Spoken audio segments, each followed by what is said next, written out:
وَإِلَٰهُكُمْ إِلَٰهٌ وَاحِدٌ لَا إِلَٰهَ إِلَّا هُوَ الرَّحْمَٰنُ الرَّحِيمُ۔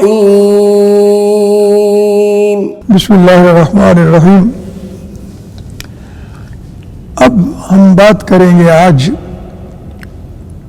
توحید ربوبیت کیا ہے۔ وہ توحید جو اللہ کی ربوبیت کے بارے میں ہے کہ وہ ایک ہے،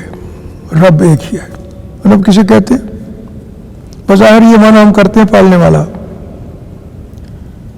بھائی زندگی دینے والا، یہ بھی تو پالنے میں آتا ہے۔ زندگی دینے والا، زندگی لینے والا، رزق دینے والا، رزق لینے والا، پیدا کرنے والا، موت دینے والا، نعمتیں عطا کرنے والا، محروم کرنے والا، تقدیر لکھنے والا، یہ فیصلہ کرنے والا کہ کہاں جانا ہے کسی نے، یہ سارا اختیار جس کے پاس ہے، جس کی مرضی کے بغیر پتہ تک نہیں ہل سکتا۔ بظاہر انسان سمجھتا ہے کہ فلاں فلاں اسباب سے یہ کام ہو رہا ہے، لیکن جب وہ چاہتا ہے وہ سارے اسباب اپنی جگہ رہ جاتے ہیں، وہ کام نہیں ہوتا۔ اور بعض اوقات انسان سمجھتا ہے کہ تو اسباب ہے ہی کوئی نہیں، تو یہ کام کیسے ہوگا، اور وہ کر کے دے دیتا ہے۔ اور یہ آپ کی زندگی میں بھی ہو رہا ہے اور قوموں کی زندگی میں بھی ہو رہا ہے۔ رسول اللہ صلی اللہ علیہ وسلم کی کامیابی کے اسباب ظاہری طور پہ تو کوئی موجود نہیں تھے، لیکن آپ نے اس وقت کی دونوں سپر پاورز ختم ہو گئی اور اسلام جو ہے وہ سپر پاور بن گیا دنیا کی۔ تو یہ سب کچھ جو ہے، یہ سارا اختیار جس کے پاس ہے اسی کو رب کہتے ہیں۔ رب کے حوالے سے آپ یہ بات بھی ایک یاد رکھیے کہ یہ لفظ دوسروں کے لیے استعمال ہو سکتا ہے اگر اضافت ہو، یعنی رب البیت، گھر کا مالک، یہ قرآن میں بھی اس طرح کا ہے، آیا ہے۔ لیکن رب البیت وغیرہ یا اس طرح کی بات اگر نہیں، جیسے حضرت یوسف نے کہا تھا کہ بھئی تو اپنے مالک کو جا کے بتا دے کہ یوسف جو ہے نا وہ انتظار میں ہے فیصلے کی، تو یہ اس وقت رب کا لفظ استعمال کیا تھا یوسف علیہ السلام نے۔ اگر اس طرح کی بات کوئی ہو کسی اور کی طرف، قرآن پورا جو ہے نا، دیکھیے اس میں آغاز کہاں ہوتا ہے؟ الحمدللہ رب العالمین۔ ساری تعریف اور حمد اور شکر اسی کا ہے جو ہر طرح کی، جس کیفیت میں بھی جو کوئی ہے اور جس کیفیت میں ہے اس کا رب وہی ہے، سارا اختیار بھی وہی رکھتا ہے، دیتا بھی وہی ہے، نعمتیں بھی وہی عطا کر رہا ہے، اس کی حفاظت بھی وہی کر رہا ہے۔ یہ قرآن میں آغاز بھی رب العالمین سے کے لفظ سے ہوا، ربوبیت کیا اس سے ہوا، ذکر سے ہوا، اور آخری صورت قل اعوذ برب الناس، کہہ دیجئے کہ میں اس کی پناہ میں آتا ہوں جو تمام انسانوں کا رب ہے، مالک الناس، سارے انسانوں پر مکمل اختیار رکھنے والا ہے، الہ الناس، سب کا الہ اصل میں وہی ہے، معبود سب وہی ہے جس کی عبادت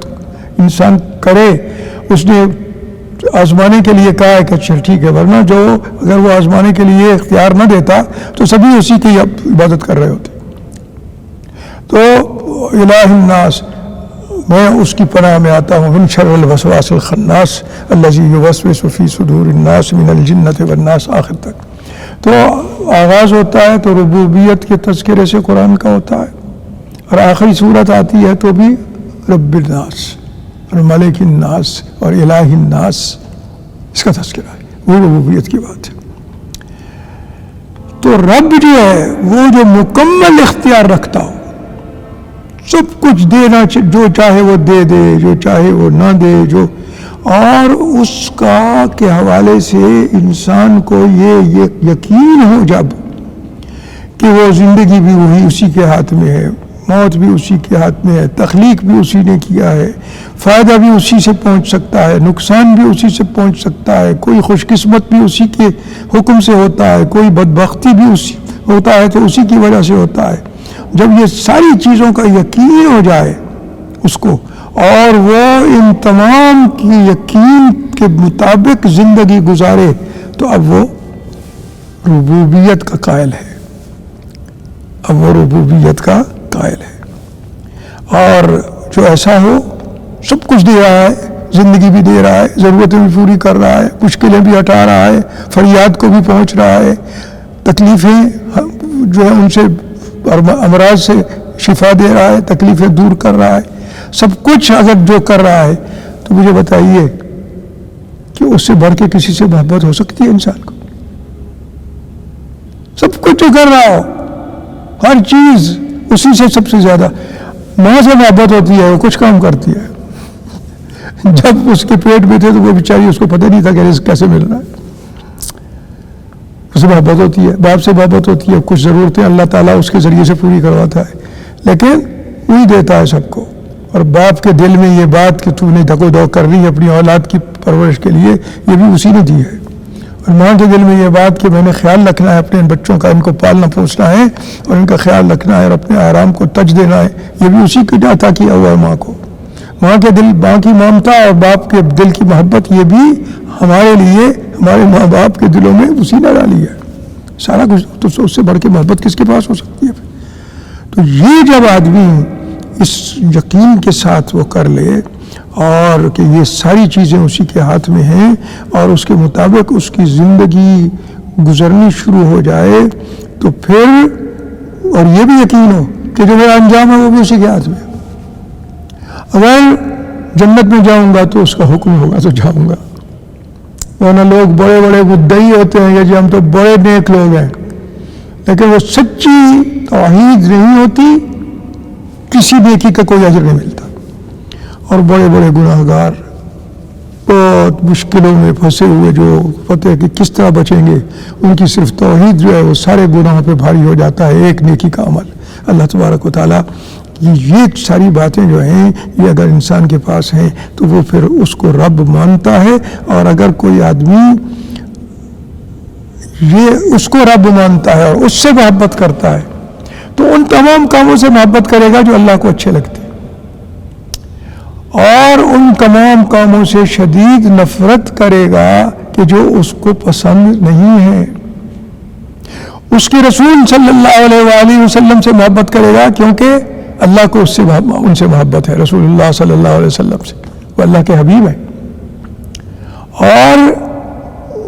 اللہ کے حبیب کے اسوہ حسنہ سے محبت کرے گا, اس لیے کہ اللہ نے اسی لیے بھیجا ہے کہ آپ ان کو بتائیں کہ اللہ کی مرضی کے مطابق زندگی گزارنا کیسے ہوتا ہے. اللہ کے رسول نے اسی طرح زندگی ساری گزار کے دکھا دیا سب کو, ساری کائنات کو. تو پھر محبت اللہ کے رسول سے ہوگی, پھر دوسرے رسولوں سے بھی ہوگی. اللہ کے رسول کا ساتھ دینے والے جو ہیں ہمیشہ اور اپنی جانوں کو پرواہ نہ کرنے والے رسول اللہ صلی اللہ علیہ وسلم کے حکم کے آگے, ان کے ساتھ محبت ہوگی. اللہ تبارک و تعالیٰ کے حکم کے چلنے والوں کے سب پر محبت ہوگی. تو یہ محبت جو ہے یہ ایک بہت بڑی نعمت ہے, انعام ہے کہ جو توحید ربوبیت کو, جو اللہ کو رب مانتا ہے, اس کو ملتا ہے. اور یہ اس بات کی بنیاد بنتی ہے کہ انسان اگر اسی کو مانتا ہے کہ سب کچھ وہی کر رہا ہے تو پھر وہ یہ بھی آگے مانتا ہے, ماننے پہ تیار ہونا چاہیے, اسے ہوتا ہے کہ عبادت کے لائق بھی وہی ہے,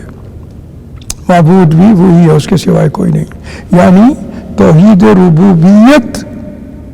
توحید الوہیت کی طرف لے کے جاتی ہے, اس کا دروازہ ہے توحید الوہیت کا. اللہ تبارک و تعالیٰ کو اس نے صحیح معنی میں رب مانا ہے اور ان تمام چیزوں کو اس نے دل کے اندر دی ہے جگہ. تو پھر اور اس کے فائدہ کیا ہوتا ہے کہ اللہ تبارک و تعالیٰ کا دل میں اس سے محبت بھی حد سے زیادہ ہوتی ہے اور خوف بھی اسی کا ہوتا ہے, اور تعظیم بھی اسی کی سب سے بڑا عظیم وہی ہے, سبحان ربی العظیم, وہی عظیم سب سے بڑا. تو یہ جب دل میں جاگزین ہو جاتی ہے تو اس کے بعد توحید الوہیت بھی آ جاتی ہے. اصطلاحاً یہ تو ایک اس کا مفہوم ہم نے بتایا آپ کو, تو یہ ہے توحید ربوبیت. اور اصطلاحاً کیا ہے کہ اصطلاحاً یہ ہے کہ یہ پورے یقین کے ساتھ اور عمل کے اس کے مطابق عمل کر کے یہ اقرار کرنا، اسی اقرار کے مطابق عمل بھی ہو کہ وہی ہر شے کے لیے سب کچھ کرنے والا ہے، سب کچھ دینے والا ہے، ان کا خالق بھی وہی ہے، ان کے تمام کام بنانے والا بھی وہی ہے، حالات کو تبدیل کرنے والا بھی وہی ہے، برے حالات کو اچھوں میں بدلنے والا بھی وہی ہے، برے حالات دے کے شکر کی توفیق دینے والا بھی وہی ہے۔ یہ اس کا کوئی ایسا نہیں ہے جو اس کے حکم سے سرتابی کر سکتا ہو، اور یا اس کے ساتھ کوئی وہ آگے سے کہہ سکتا ہو، ہمت ہو کہ نہیں یوں کیسے، یوں نہیں ہو سکتا۔ اس کی تو سفارش بھی اس کے مرضی کے بغیر کوئی نہیں کر سکتا انسان۔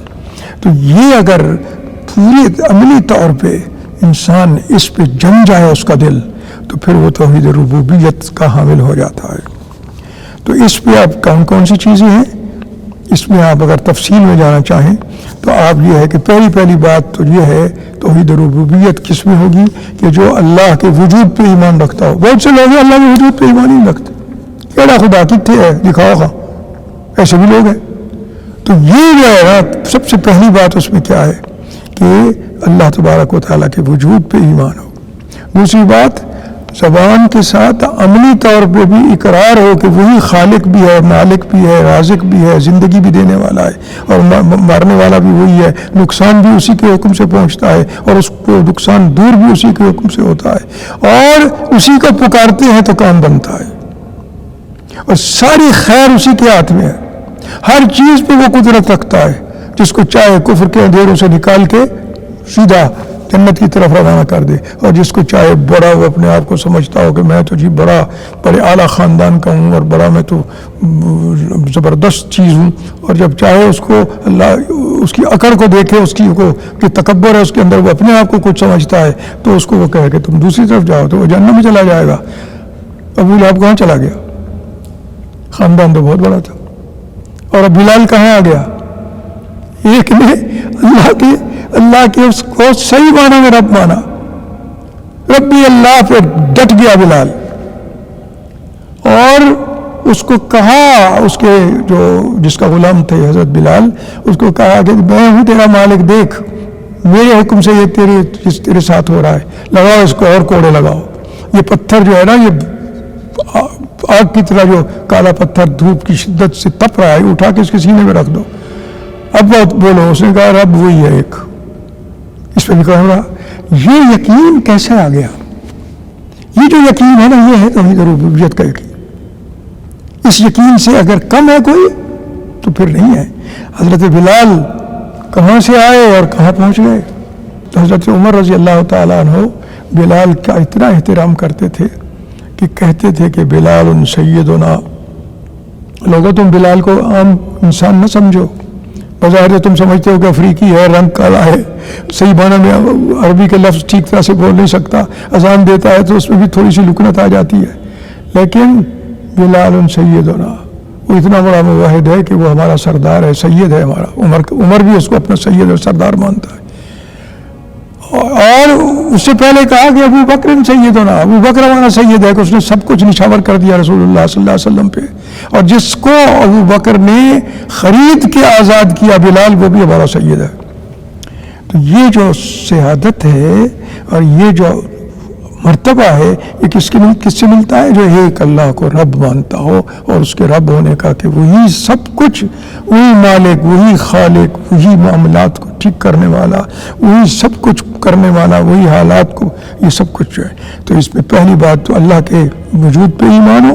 اور دوسری بات کہ اللہ کی ان تمام صفات پہ ایمان ہو پورا پکا، یہ سب کچھ اسی کے اختیار میں ہے، اور کوئی جو ہے اس میں کوئی اور شریک نہیں ہے، اس میں ادنا سی بھی کسی کی شراکت نہیں ہے۔ تو آپ دیکھیں اگر تو قرآن میں اول سے لے کے آخر تک قرآن کا سب سے بڑا موضوع یہی ہے، یہ جو بتایا ہے کہ وہی ہے خالق تمہارا سب کا، اور ہر شے کا خالق وہی ہے، سورج و چاند کا بھی وہی ہے، اور زمین آسمان کا بھی وہی ہے،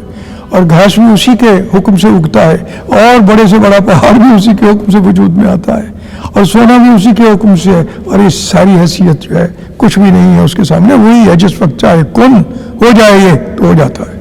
بس یہ یقین اگر ہے کسی کا تو پھر اس کو اللہ کے ساتھ محبت بھی شدید ہوگی، اور اللہ کے سامنے انقیاد، مکمل اطاعت کا جذبہ بھی اس کا یقین ہوگا۔ تو یہ وجود ایک تو پہلا یہ ہے کہ اقرار ہو اللہ تبارک و تعالیٰ موجود ہے، اس پہ یقین ہو، یہ اقرار ہو کہ وہی ان تمام چیزوں کا مالک ہے، اور اس کو یہ بھی اقرار ہو کہ یہ ساری چیزیں جو ہیں یہ اسی کی ہیں، اس لیے کہ یہ اور کسی میں یہ چیزیں پائی نہیں جاتی۔ تو رب ربوبیت کا صحیح قائل یہی شخص ہے کہ جو اس طرح سے سمجھتا ہو کہ وہ سب کچھ اسی کے ہاتھ میں ہے، وہی بات آسمانوں اور زمینوں کا مالک بھی ہے، وہی سارا اختیار رکھنے والا بھی ہے، اور وہی ہے پاک بلند ہے ہمارے اندیشوں سے، ہمارے گمانوں سے بھی، جس کے ہاتھ میں ہر چیز کا اختیار ہے اور کوئی نہیں ہے، اور کوئی نہیں ہے، اور کچھ نہیں ہوتا تو وہ پیدا کر دیتا ہے اس کے حکم سے، وہی شکل و صورت بناتا ہے۔ اور اسی پہ غور کر کے دیکھ لیں کہ کتنی اربوں ہیں اس کی مخلوق، ایک کی شکل دوسرے سے الگ، بلکہ انگوٹھے کے نشان ایک سے الگ دوسرے سے الگ، کیسا وہ خالق ہے، سب کچھ اسی کے ہاتھ میں، کچھ نہیں ہوتا تو وہ وجود میں، وہ اس کے حکم سے وجود میں آ جاتا ہے سب کچھ۔ اور یہ بھی کہا اللہ تبارک و تعالیٰ نے کہ یہ جو موت اور زندگی ہم نے بنائی ہے نا، اس کا بھی ایک فائدہ ہے، اس میں بھی ایک غرض ہے ہماری، کیا ہے؟ یہ خلق الموت والحیات لیبلوکم ایکم احسن عملا،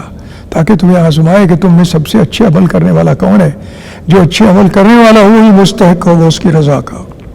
اور جب جس کو رضا مل جائے گی تو وہ اسی جگہ رہے گا جو اللہ راضی ہوگا اس کو رکھ کے، جہاں ساری چیزیں دنیا کی جو انسان کی سوچ میں آ سکتی ہیں وہ ساری نہیں، صرف ان سے ہزاروں گنا زیادہ ملے گا۔ تو یہ سارا کا سارا اسی کے بعد میں، تو یہ اللہ تبارک و تعالیٰ فرماتا ہے کہ ہم کرتے ہیں، اور ہمارے جو ہے اختیار میں وہی ہے، اور جو اس کو مانتا ہے وہی، پھر وہی دینے والا ہے، وہی روکنے والا ہے، وہی ہے کہ جو رحمت کرتا ہے تو اس کی رحمت کو کہ آگے کوئی رکاوٹ نہیں بن سکتا، اور وہ اگر رحمت کو واپس لیتا ہے تو کوئی رحمت دے نہیں سکتا، کچھ نہیں ہے کسی کے امر، یدبر الامر، سب کچھ اسی کے ہاتھ میں ہے، اور یفصل الآیات، وہ سب کام وہی کرتا ہے، اور اپنی نشانیوں کو وہی تفصیل سے تمہارے سامنے رکھتا ہے، وہ اپنی نشانیوں کو تفصیل سے سامنے رکھتا ہے، سورج اور چاند بھی اس کی نشانیاں، چلتی ہوا بھی اسی کی نشانی، بارش بھی اسی کی نشانی، اور جب چاہتا ہے ہم سمجھ رہے ہوتے ہیں کہ بارش ہوگی اور نہیں ہوتی، بس ہم سمجھتے ہیں کہ بارش کا کوئی امکان نہیں ہے اور وہیں شروع ہو جاتی ہے۔ اللہ تبارک و تعالیٰ نے یہ سب کچھ کر کے دکھایا۔ تو یہ جو صورت احوال ہے کہ یہ یقین ہو اللہ تبارک و تعالیٰ ہی سب چھ کا کرنے والا ہے، اور وہی سب کچھ دینے والا ہے، اور وہی کاموں کو ٹھیک کرنے والا ہے، وہی بگاڑوں کو درست کرنے والا ہے، وہی مصیبتوں سے نکالنے والا ہے، وہی شفا دینے والا ہے، اور عملی زندگی بھی اس کے مطابق ہو، اور یہ بھی کہ وہی رزاق ہے۔ آدمی سمجھتا ہے میرے پاس کچھ نہیں، میں تو بھوکا مر جاؤں گا، اور اسی وقت اللہ پہنچا دیتا ہے۔ اور کوئی سمجھتا ہے کہ میرے گھر میں سب کچھ ہے، اور اللہ اس پہ کھانا حرام کر دیتا ہے، اس کو طبیب کہہ دیتا ہے کہ تو کھا نہیں سکتا۔ رزاق وہی ہے، جس کو چاہے اس کو رزق دیتا ہے، ورنہ جس کو چاہے اس کے پاس موجود ہوتا ہے تو نہیں ملتا اسے۔ اللہ تبارک و تعالیٰ ان تمام چیزوں کا هو الرزاق، ان اللہ هو الرزاق ذو القوة المتین، رزاق ہوتا ہی وہی ہے جس کی قوت اتنی ہو، اور ان اللہ علی کل شیء قدیر، یہ ہے کہ جو مانتا ہے وہی ربوبیت کا قائل ہے۔ اللہ تبارک و تعالی ہمیں یہ ایمان دے، اس طرح سے رب مانے اسے، اور اللہ تبارک و تعالی اس کی برکات سے ہمیں نواز دے، اس کی جو نعمت، اس کی جو انعامات ہیں ان سے نواز دے۔ اس دنیا میں بھی خوبصورت زندگی مل جائے گی اس کا انعام کے طور پہ، اور پھر آخرت میں بھی وہ مل جائے گا جس کا کوئی تصور بھی نہیں کر سکتا۔ وآخر دعوانا الحمدللہ رب العالمین۔